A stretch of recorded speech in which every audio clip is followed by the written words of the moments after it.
এই পৃথিবীতে কঠিন থেকে কঠিন রোগের নিদান আছে, কিন্তু সন্দেহের কোনো নিদান নেই। পৃথিবীর কোন আইনে আছে যে তোমার মতো ভীরু স্বামীর অপদার্থতার মূল্য আমাকে আমার স্মৃতির সিঁদুরকে কলঙ্কিত করে দিতে হবে?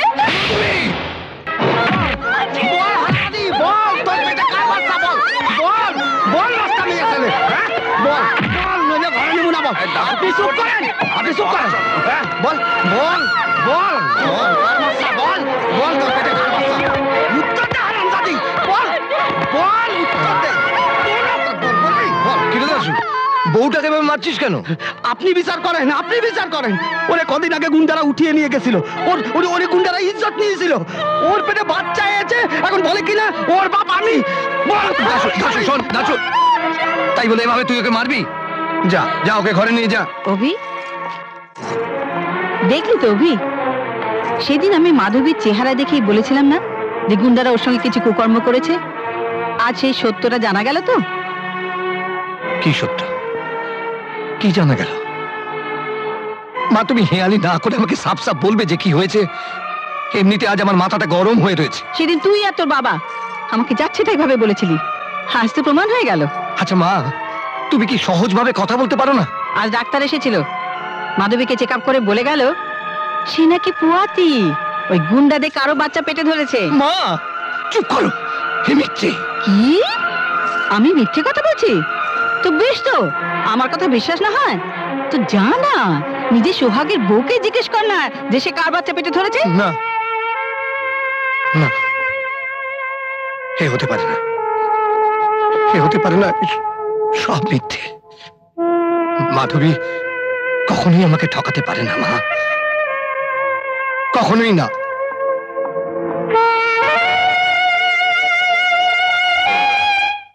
কিন্তু আমি গরিব, আমার কোনো টাকা পয়সা নাই, কিন্তু ইজ্জত আছে। কিন্তু সেই ইজ্জতে যদি চলে যায় তাহলে কি নিয়ে বাসুন বলেন? আপনি বলেন বাবু, কি নিয়ে বাসুন? তোর বউ কার বাচ্চা পেটে ধরেছে?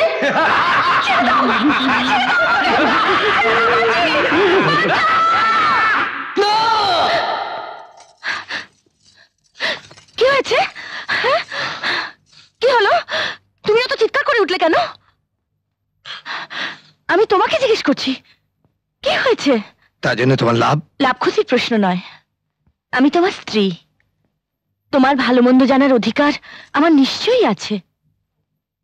কয়েকদিন ধরে দেখছি তুমি কেমন যেন হয়ে গেছো, আমার সঙ্গে ভালো করে কথা পর্যন্ত বলছো না। দেখো, সংসারে থাকতে গেলে স্বামী স্ত্রীর মধ্যে মনোমালিন্য কখনো কখনো হয়েই থাকে, তা আবার মিটেও যায়, কিন্তু তুমি। দেখো মাধবী, আমি তোমার ভাষণ শোনার মুডে নেই। আমি শুধু সাফ সাফ তোমার কাছে জানতে চাইছি যে তোমার পেটে যে পাপ এসেছে সেটা আসলে কার?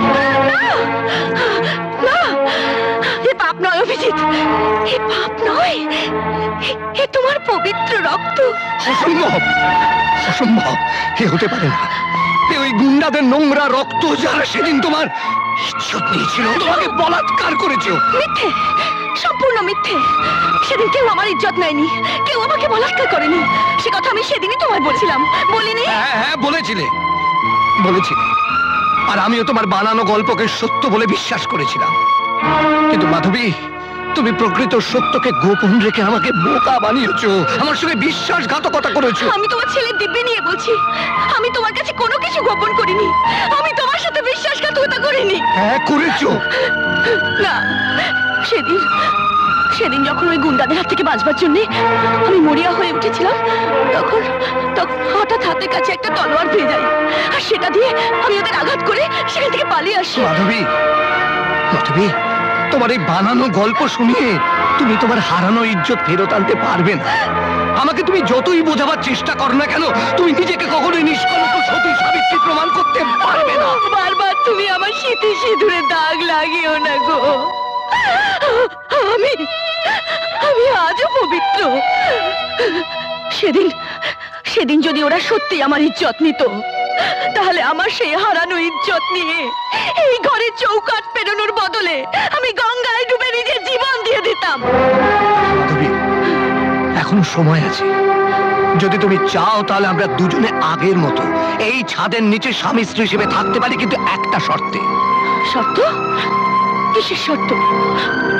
এই মুহূর্তে তুমি তোমার গর্ভ নষ্ট করে দাও। কি বললে তুমি? গর্ভ নষ্ট করে দেব? এ কথা বলতে তোমার জিভে আটকালো না? আমি কোনো শর্তেই আমার গর্ভ নষ্ট হতে দেব না। কেন নষ্ট করতে দেবে না? কারণ সাধারণ পরিস্থিতিতে তুমি যদি আমাকে বলতে যে আমাদের আর কোনো তৃতীয় সন্তানের প্রয়োজন নেই, আমি হয়তো তোমার কথা মেনেও নিতাম। কিন্তু আজকের এই পরিস্থিতিতে দাঁড়িয়ে তোমার কথা মেনে নিয়ে সত্যের ওপর মিথ্যের মোহর লাগাতে আমি কিছুতেই দেব না। কারণ এই সন্তান তোমার, অভিজিৎ রায়ের।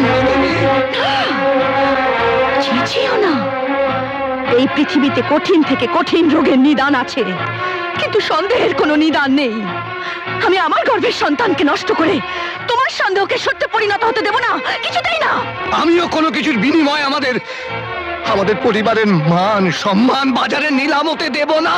তোমাদের পরিবারের মান সম্মানের মূল্য তোমার কাছে যদি এতই বড় ছিল, তাহলে সেদিন কেন তুমি আমাকে গুন্ডাদের হাত থেকে রক্ষা করতে পারোনি? হ্যাঁ, কোথায় ছিল তোমার পুরুষত্ব?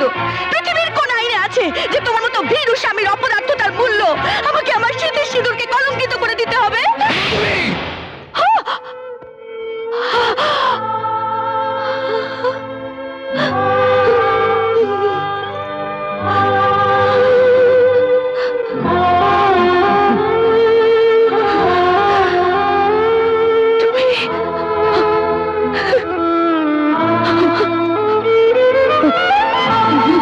বেরিয়ে যাও, বেরিয়ে যাও। I say get out and get lost. চলে যাও। এরকম আরো অনেক সিনেমা দেখতে হলে ডাউনলোড করুন ক্লিক অ্যাপ।